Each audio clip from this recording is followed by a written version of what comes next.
Hai, Assalamualaikum. Saat ini kita akan membahas materi sistem saluran pernapasan pada manusia beserta fungsinya. Mari kita simak pembahasannya. Bernafas merupakan kegiatan menghirup oksigen dan mengeluarkan karbon dioksida ke lingkungan. Manusia membutuhkan suplai oksigen secara terus-menerus untuk proses respirasi sel dan membuang kelebihan karbon dioksida sebagai limbah beracun produk dari proses tersebut. Pertukaran gas di antara oksigen dengan karbon dioksida dilakukan agar proses respirasi sel terus berlangsung. Alat pernafasan terdiri atas rongga hidung, faring, laring, trakea, bronkus, serta paru-paru. Hidung adalah organ indera penciuman. Ujung saraf yang mendeteksi penciuman berada di atap atau langit-langit hidung di area lempeng cribriformis, tulang ethmoid, dan konka superior. Udara dari luar akan masuk lewat rongga hidung dan selaput lendir yang terdapat kelenjar minyak atau kelenjar sebacea dan kelenjar keringat atau kelenjar sidorifera. Juga terdapat konka yang mempunyai banyak kapiler darah yang berfungsi menghangatkan udara yang masuk. Di sebelah belakang hidung terhubung dengan nasofaring melalui dua lubang yang disebut choanae. Ujung saraf ini distimulasi oleh bau di udara. Impuls saraf dihantarkan oleh saraf olfaktorius ke otak di mana sensasi baru dipersepsikan. Fungsi hidung sebagai saluran udara pernapasan, penyaring udara pernapasan yang dilakukan oleh bulu-bulu hidung, penghangat udara pernafasan oleh mukosa, membunuh kuman-kuman yang masuk bersama-sama udara pernafasan oleh leukosit yang terdapat dalam selaput lendir atau hidung. Faring. Faring adalah pipa berotot yang berjalan dari dasar tengkorak sampai persambungannya dengan esofagus pada ketinggian tulang rawan krikoid. Faring merupakan percabangan dua saluran yang menghubungkan mulut atau orofaring dan kerongkongan atau nasofaring. Faring memiliki panjang 12-14 cm yang memanjang dari dasar tengkorak hingga vertebrata cervicalis ke-6. Udara yang telah sampai ke faring telah diatur kelembapannya sehingga hampir bebas debu, bersuhu mendekati suhu tubuh. Fungsi faring: penghangat dan pelembab. Fungsi suara bekerja sebagai bilik resonansi untuk semua yang naik ke laring. Faring bersama sinus membantu memberikan suara yang khas dan berbeda pada setiap orang. Fungsi pengecap: terdapat ujung saraf olfaktorius dari indera pengecap di epitelium oral dan bagian pharyngeal. Fungsi pendengaran: saluran auditori atau pendengar memanjang dari nasofaring pada tiap telinga tengah. Fungsi perlindungan: jarak limfatik faring dan tonsil laring menghasilkan antibodi dalam respon terhadap antigen, misal mikroba. Laring, organ berongga dengan panjang 42 mm dan diameter 40 mm, terletak antara faring dan trakea. Dinding dibentuk oleh tulang rawan viroid dan krikoid. Fungsi laring untuk membentuk suara dan menutup trakea pada saat menelan atau epiglotis. Pada dua lipatan mukosa yaitu pita suara disebut rima glotis. Di bagian laring terdapat beberapa organ, yaitu epiglotis, katup tulang rawan untuk menutup laring sewaktu menelan. Pada saat bernapas, opiglotis terbuka tepi pada saat menelan epiglotis menutup laring.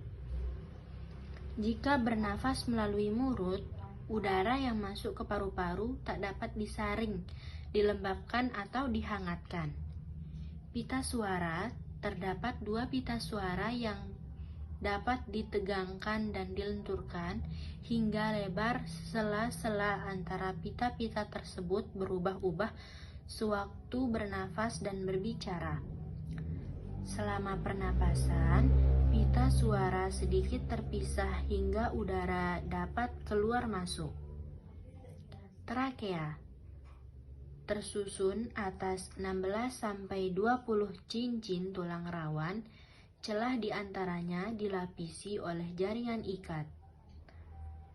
Trakea terdiri atas 3 lapisan, yaitu lapisan luar terdiri atas jaringan elastik dan fibrosa yang membungkus kartilago.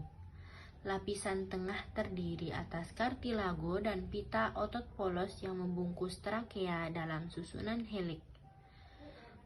Pada sebagian jaringan ikat mengandung pembuluh darah dan limfe serta saraf otonom. Lapisan dalam terdiri atas epitelium kolumnar, penyekresi, dan mukus. Fungsi trakea: mengirim udara ke paru-paru, menyaring benda asing. Sel soblet dalam trakea memproduksi lendir untuk menahan benda asing, bakteri, dan virus agar tidak masuk ke dalam paru-paru. Membantu fungsi sistem pencernaan. Tulang rawan yang membentuk cincin memungkinkan trakea menciptakan ruang besar, jadi lebih mudah menelan makanan. Membantu bentuk. Trakea akan berkontraksi untuk mempersempit lumen trakea, agar udara mengalir lebih cepat melalui trakea saat keluar hingga lendir dan partikel debu lebih mudah dikeluarkan. Bronkus. Bronkus merupakan percabangan trakea. Setiap bronkus primer bercabang 9 dan sampai 12 kali dalam diameter semakin kecil. Cabang utama trakea disebut bronki primer dan bronki utama. Bronki primer bercabang menjadi bronki lobar dan bronki segmental, bronki subsegmental. Struktur bronkus primer mirip dengan trakea, hanya cincin berupa lempeng tulang rawan tidak teratur. Struktur mendasar dari paru-paru adalah percabangan bronsial, yang selanjutnya secara berurutan adalah bronki, bronkiolus, bronkiolus terminalis, bronkiolus respiratorik, ductus alveolar, dan alveola. Fungsi bronkus: mematikan udara dari mulut atau hidung tiba di alveoli dengan bersih, membantu mengeluarkan debu dan partikel asing yang berisiko membahayakan paru-paru, menghasilkan dahak untuk mencegah peradangan pada bronkus. Paru-paru. Paru-paru adalah organ pernapasan utama manusia yang lokasinya di rongga dada. Paru-paru dipisahkan oleh area yang disebut dengan mediastinum. Area ini berisi jantung, trakea, esofagus, dan kelenjar getah bening. Paru-paru ditutupi oleh selaput pelindung yang dikenal sebagai pleura dan dipisahkan oleh rongga perut oleh diafragma otot. Paru-paru sebelah kanan memiliki massa yang paling besar karena memiliki lobus yang lebih banyak.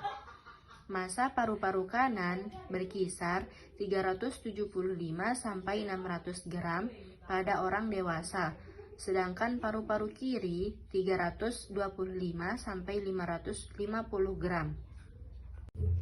Respirasi dapat dibedakan menjadi dua jenis, yaitu respirasi luar dan respirasi dalam. Respirasi luar adalah pertukaran antara oksigen dan karbon dioksida antara darah dan udara. Respirasi dalam adalah pertukaran oksigen dan karbon dioksida dari aliran darah ke sel tubuh. Respirasi dilakukan dengan dua cara, yaitu respirasi dada dan respirasi perut. Respirasi dada terjadi karena gerakan tulang rusuk oleh otot-otot antar tulang rusuk. Pengambilan udara terjadi saat otot antar tulang rusuk berkontraksi atau mengerut, sehingga tulang rusuk terangkat ke atas, menyebabkan rongga dada dan paru-paru membesar. Jadi, pengeluaran udara terjadi saat otot antar rusuk berelaksasi atau mengendur. Saat itu, tulang rusuk turun ke posisi semula yang menyebabkan rongga dada dan paru-paru mengecil. Pernafasan perut atau respirasi perut terjadi karena gerakan otot diafragma, yaitu sekat yang membatasi rongga dada dan rongga perut. Pengambilan udara terjadi saat otot diafragma berkontraksi. Posisi diafragma mendatar menyebabkan rongga dada dan paru-paru membesar. Berarti pengeluaran udara terjadi saat otot diafragma berelaksasi atau posisi diafragma melengkung ke atas dan menyebabkan rongga dada dan paru-paru mengecil.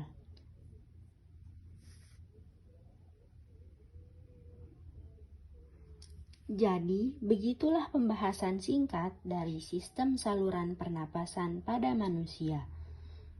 Semoga bisa menambah pengetahuan dan wawasan serta kita semua bisa memahaminya.